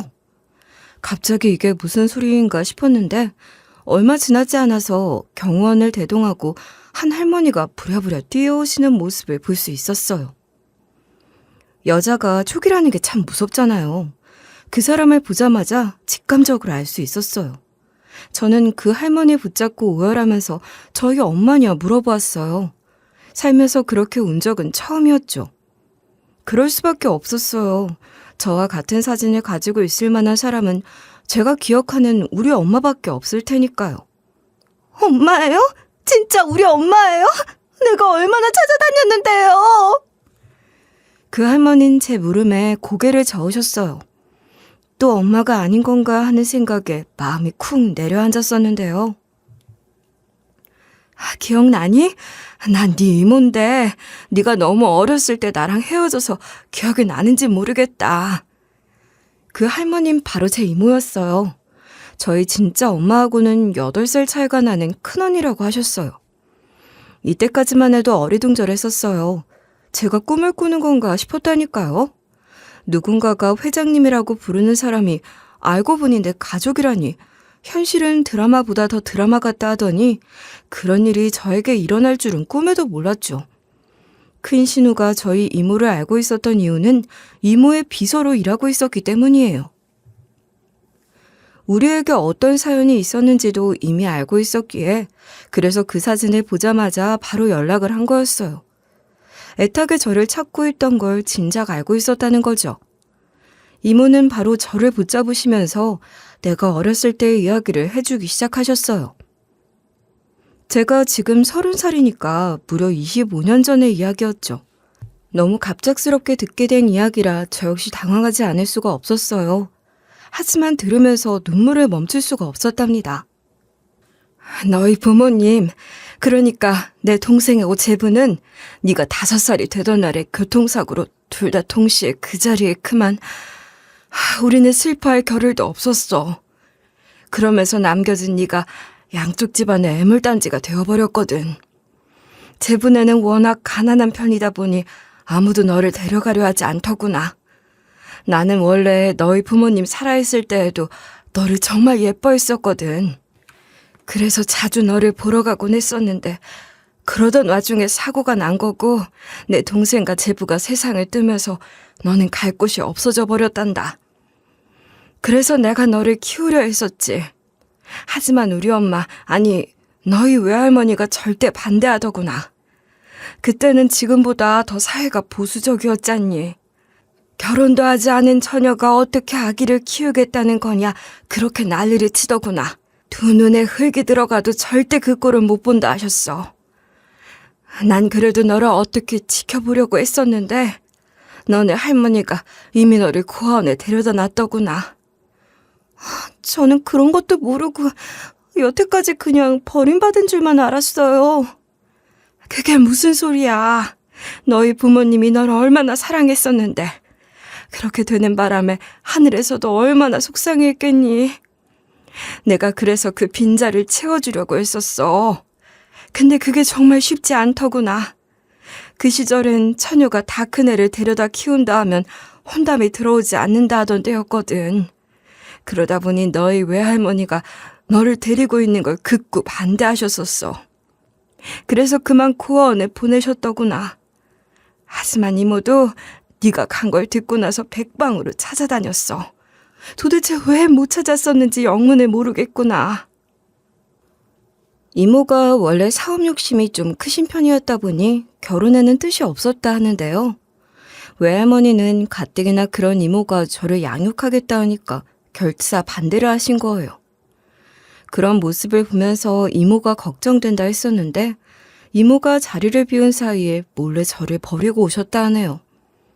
저도 그 마음을 이해 못하는 건 아니에요. 그 당시엔 아무래도 처녀가 다 큰 아이를 키우고 있다 하면 안 좋은 시선으로 볼 게 틀림없었기 때문이에요. 게다가 저희 이모는 그 당시에도 이미 나이가 어느 정도 있었기 때문에 주변에서 분명 안 좋은 소리는 다 들으셨겠다 싶더라고요. 그리고 저는 또 하나의 진실을 알게 될 수 있었어요.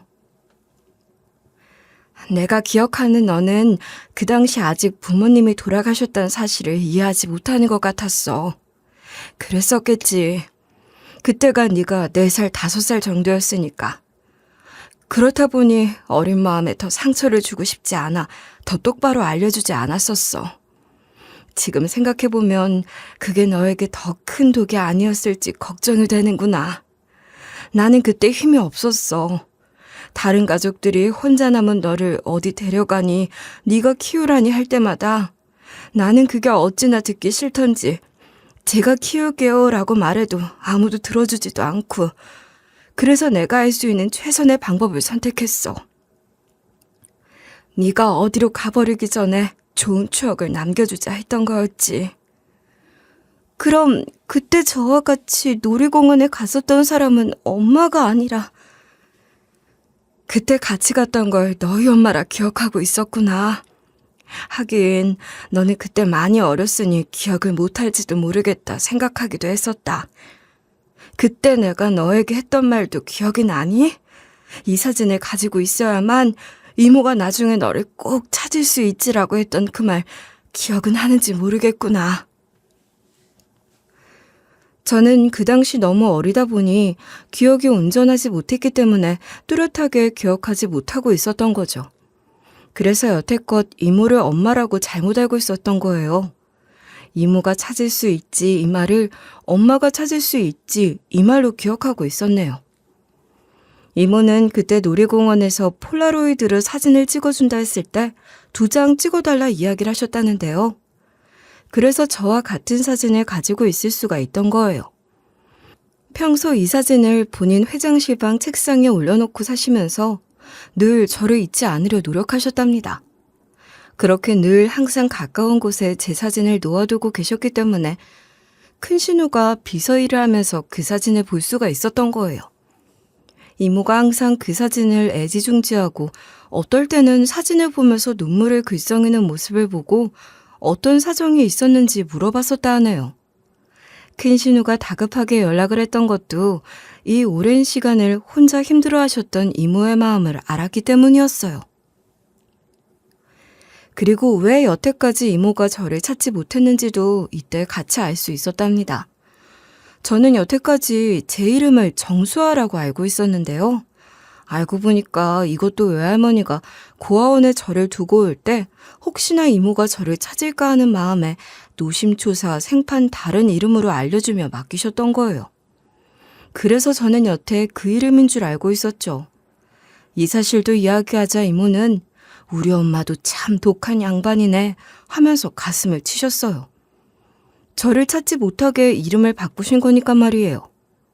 이모는 그제서야 제 진짜 이름도 알려주셨었답니다. 그제야 진짜 내 인생을 찾은 느낌이었어요. 여태 아무것도 없던 인생에 갑자기 가족이 생겼다는 확신을 나의 원래 이름을 찾으면서 느낄 수 있었답니다. 사실 이모는 그렇게 저를 떠나보낼 줄 모르셨다 해요. 외할머니랑도 정말 자주 싸우셨고 제발 데려오라고 울고불고 난리까지 치셨다는데 외할머니는 꿋꿋하게 네 인생이나 살으라며 알려주지 않으셨대요. 그러다 보니 제가 없어진 후에는 이모는 저에 대한 죄책감이 더해져서 여태 독신으로 사셨다 해요. 내 이름 3글자와 저 사진에 집착하느라 연애고 결혼이고 눈에 잘 안 들어오셨다 했고요. 그래서 열심히 성공해야겠다 생각하셨대요. 자신이 유명해지게 되면 제가 스스로 찾아올 수 있지 않을까 하고요. 뒤늦게 들은 사실 중 하나는 사실 큰 신우가 저를 보았을 때 그 사진에 있는 꼬마와 비슷하게 생긴 것 같다는 생각은 했었대요. 하지만 이모가 알고 있는 이름과 또 제가 기억하는 여태까지의 제 이름과 다르다 보니 그냥 닮은 사람인가 보다 하고 넘겼다 하네요. 생각해보면 저를 알아본 사람들이 큰 신우 외에도 있을지 모르지만 이렇게 이름이 아예 생판 다르다 하면 헷갈릴 수 있겠다 싶었어요. 제가 이전에 엄마를 찾기 위해서 경찰에 DNA까지 등록을 해놓았었잖아요. 시어머니가 저를 대놓고 싫다 하셨을 때 제가 항상 가지고 다니던 그 사진이 생각이 났었거든요.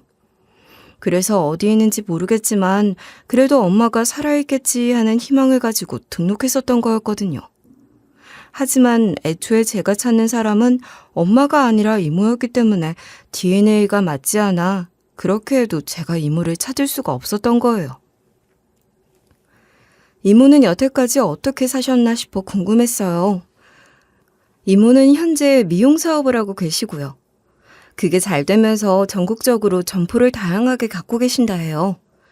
어떻게 그렇게 성공하셨는지 저도 아는 브랜드여서 신기했었는데요. 이번에 신제품 런칭 행사를 하기 위해 경호원까지 불렀었던 건데 큰 신우의 연락을 받게 되면서 급하게 오셨던 거였어요.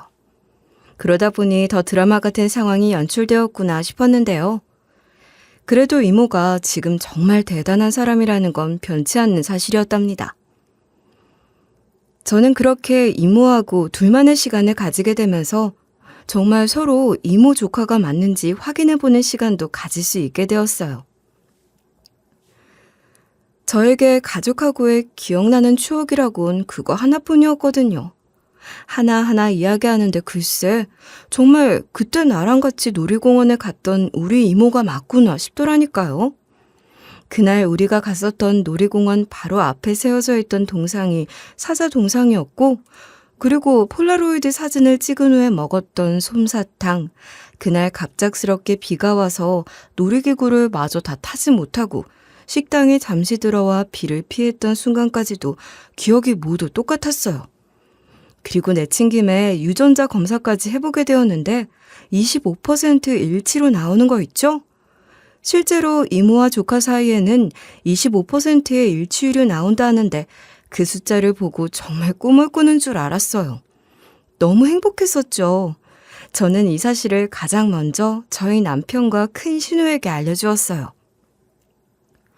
아니나 다를까 이야기하자마자 자기 일처럼 기뻐해주던 큰 신우와 남편은 저를 껴안으면서 정말 너무 잘됐다 해주는데 여태 험한 꼴 보느라 저뿐만 아니라 이 둘도 고생이 많았는데 싶어 너무 잘됐다 싶었어요. 이날 남편은 심지어 눈물도 한 방울 흘렸었답니다. 이모뿐만 아니라 진심으로 나를 걱정하고 사랑해주는 사람이 둘씩이나 있구나 하는 걸 알게 된 날이기도 했어요. 너무 잘 됐다, 올케. 세상에 이런 일이 다 있어. 어떻게 우리 회장님이 찾던 조카가 올케였을까? 자기야, 진짜 고생 많았어. 여태 늘 이 문제로 힘들어 했었잖아. 이제 정말 든든한 가족이 생겨서 다행이다. 난 자기하고 큰형님한테 더 고마워요. 든든한 가족은 이모만이 아니라 둘도 나한테 얼마나 큰 가족인데요. 아니야. 그날 얼마나 고생이 많았어. 내가 못 있어줘서 미안해. 남편이 운 이유는 제가 이모를 다시 만나게 된 것도 있었지만 그날 자신이 없는 동안에 벌어진 일에 굉장히 미안했기 때문이에요. 원래도 다정한 사람이고 남편이 있을 때에는 사실 시어머니도 작은 신우도 저에게 대놓고 뭐라 못했었거든요. 조금이라도 그런 낌새가 보이면 남편이 화를 내주었어요. 물론 그것 때문에 셋이 많이 다투기도 했었지만 결론적으로 둘 다 저희 남편에게 남다른 애정이 있으니 저를 싫어하게 된 거잖아요. 그 사실도 남편이 알고 있어 하루는 아예 으름장을 놓더라고요. 엄마, 작은 누나, 진짜 한 번만 더 얘한테 뭐라고 하면 나 진짜 가만히 안 있어. 진짜 얘 데리고 도망쳐서 숨어 살고 싶은 거 나 지금 꾹 참고 있는 거야.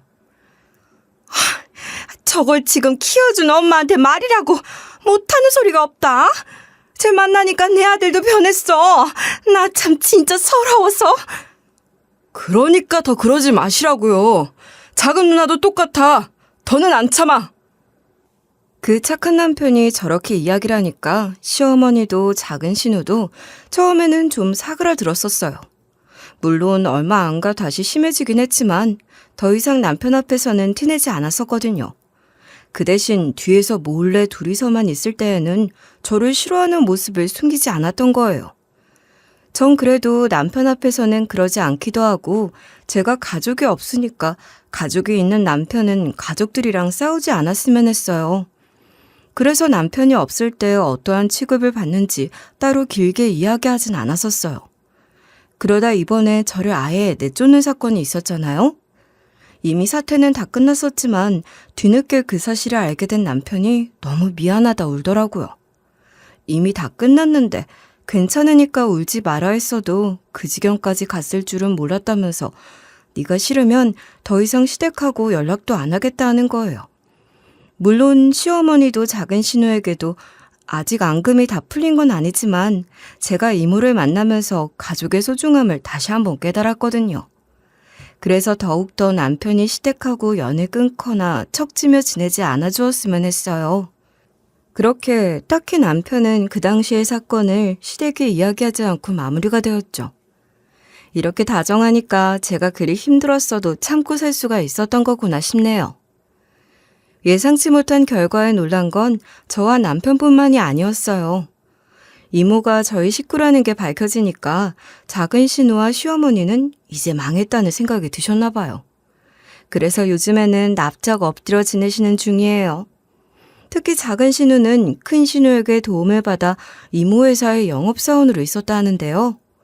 나름대로 큰 신우 덕에 꽤 괜찮은 조건으로 근무하고 있었다 하니까 더 노심초사한 거였어요. 이제 저에게 잘 보이지 않으면 일자리를 잃게 될 수 있으니까 어찌나 기가 죽어 사는지 좀 고소했어요. 제가 눈에 보여도 그냥 눈에 피하고 마는 거 있죠? 시어머니 역시 제 눈치를 보면서 만날 때마다 하지도 않았던 소리를 하시는 거예요. 처음 들었을 때는 정말 깜짝 놀랐어요. 우리 아가 건강은 어때? 항상 힘들지? 그때는 내가 정신이 나갔었나 보다. 알지? 이러시는데 귀가 차더라고요. 어떻게 이렇게 간사하게 사람이 바로 바뀔 수가 있는지 싶었어요. 생전 처음 듣는 말투와 호칭까지 대우가 180도 달라져 버렸죠.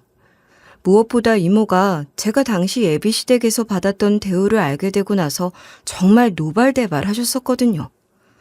원래는 속상해하실까봐 이야기하지 않으려 했었는데 그 당시 상황이 솔직하게 털어놓을 수밖에 없는 상황이었어요.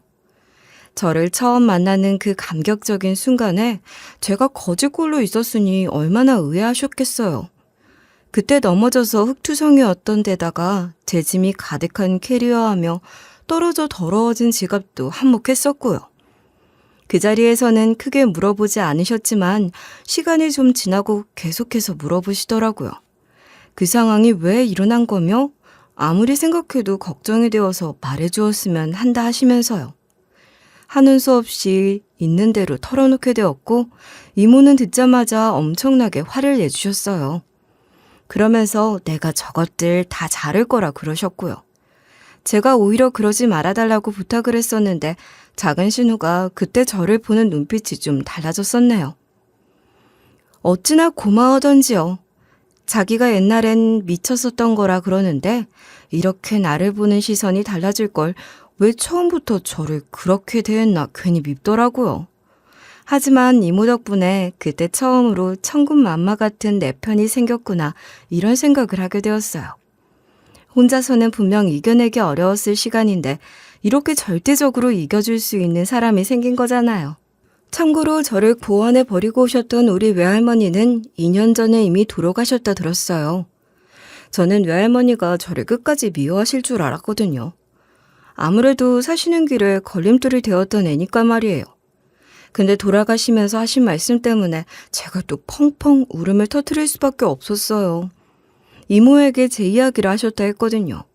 저를 잊어버리지 않으셨던 거예요. 이모 말을 들어보니까 고아원에 저를 맡긴 그 순간부터 돌아가시는 그때까지 늘 가슴속에 품고 있었다 해요. 그 어린 걸 거기 두고 오는데 돌아오는 길에도 집에서도 이모 몰래 내내 오셨다네요. 너무 미안하다고요. 죽기 전에 꼭 찾으라는 요원까지 남기고 돌아가셨다 하는데요. 그 이야기를 들으니까 내가 그렇게까지 미움을 받는 존재가 아니었구나 싶어서 또 눈물이 났나 봐요. 고아원에 버릴 정도면 그만큼 내가 짐덩어리였기 때문에 그런 게 아니었을까 나쁜 생각을 수도 없이 많이 했었는데요. 그 시기에는 외할머니도 어쩔 수가 없으셨던 거겠죠. 안 그래도 막내딸이 죽어 서럽고 슬픈데 거기에 이모까지 결혼도 안 하고 저를 책임지겠다 하니까 얼마나 속상하셨겠어요. 저도 이제 전후 사정을 다 알게 되고 나니까 이해가 가게 되었어요. 그 일이 있은 후에 10개월 정도 지나고 저희는 식을 올리게 되었어요. 그리고 저는 이모 회사로 이직을 하게 되어서 이모에게 일도 따로 배우고 있는 중이랍니다. 이미 시댁이 저를 안 좋게 대했던 그 시절이 있었기 때문에 사실 남편도 큰 신우도 결혼 당일까지 무척 걱정을 많이 했었는데요. 신혼여행 다녀오고 처음 시댁으로 향하는 길에 저도 엄청 걱정했었답니다. 하지만 시부모님 두 분 다 그리 제가 크게 걱정하지 않아도 됐었어요. 저를 대하는 태도가 거짓말처럼 달라지게 되었거든요. 작은 신우의 직장을 지켜준 분인지 몰라도 작은 신우까지 지금부터라도 잘 지내보려고 옆에서 계속 말 걸고 그러는 거 있죠? 신혼여행 재미있었어요? 나도 하와이 너무 부럽더라. 가보고 싶은 지역이었는데 좋겠어요. 나중에 시간 되면 형님도 꼭 가보세요. 이렇게 대충 대답하고 말았죠. 시어머니와 시아버지의 태도도 눈에 띄게 달라지셨는데요. 엄청나게 살가워지시고 그런 건 아니었지만 조금씩 제 눈치를 보고 있다는 게 딱 느껴졌어요. 며느라가 아직 손주 소식은 없지? 괜찮으면 내가 한약이라도 하나 해줄까 하는데 괜찮을까? 한약이 어떤 게 잘 맞으려나? 내가 잘 아는 분이 있는데 거기 같이 갈래? 억지로 웃으면서 대하는 게 딱 눈에 보였었어요. 이전에는 연애만 하는 때에도 명절 같은 날에 불러내서 그렇게 음식하는 거 시키고 구박하고 그랬었거든요. 저한테는 아무것도 아닌 시댁 제사나 신우 생일까지 꼬박꼬박 챙기라 잔소리를 하기도 했었는데 말이에요. 그때 이후로는 일절 한마디도 안 꺼내세요. 그런 일로 연락하거나 하는 일도 이제 없어지게 되었고요. 처음에 이모는 너 힘들면 결혼하지 마라. 이모랑 평생 같이 살자 이렇게 말씀해 주시기도 했는데요. 전 그래도 작은 신우와 시어머니만 미웠던 거거든요. 남편이 나에게 얼마나 다정하고 듬직하게 해주고 늘 혼자였던 삶에 등불 같은 존재가 되어주었었어요. 큰 신우 역시 작은 신우와 시어머니가 괴롭힐 때마다 항상 제 편이 되어주었었어요. 바로 앞에서 제 방패처럼 계셨었잖아요. 게다가 둘 다 그 중간에서 얼마나 고생을 했었는지 제가 옆에서 바로 지켜봤기 때문에 또 잘 알잖아요.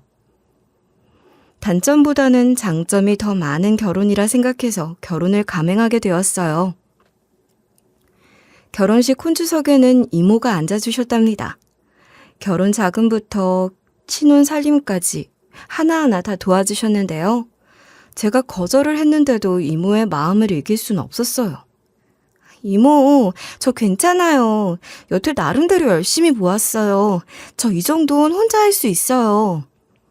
무슨 소리야. 네가 혼자 있는 시간 동안 너를 지켜준 조카 사이에게 고마워서 선물해주는 거지.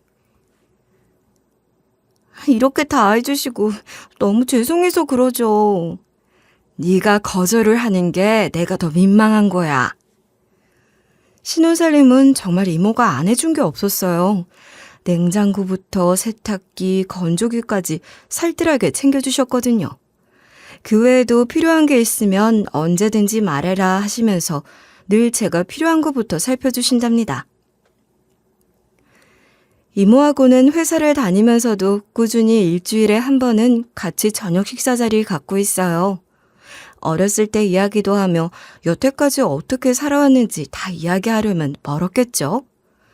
고아였던 시절이 거짓말처럼 요즘에는 정말 하루하루 행복하게 지내고 있는 중이에요. 전에 혼자 울며 지냈던 날들이 거짓말 같다니까요. 현대판 신데렐라가 있다면 그게 바로 제 이야기 아닐까요? 이전에 고생했던 것에 보상이라도 받듯 요즘은 너무 행복해요. 지금 이 이야기를 듣고 계신 누군가가 지금 너무나 힘들어하고 있다면 원래 가장 밝은 시간은 해 뜨기 전 새벽 시간이라는 걸 알려드리고 싶네요. 저처럼 금방 해를 맞이하실 수 있을 거예요. 제 이야기는 여기까지예요. 들어주셔서 감사해요.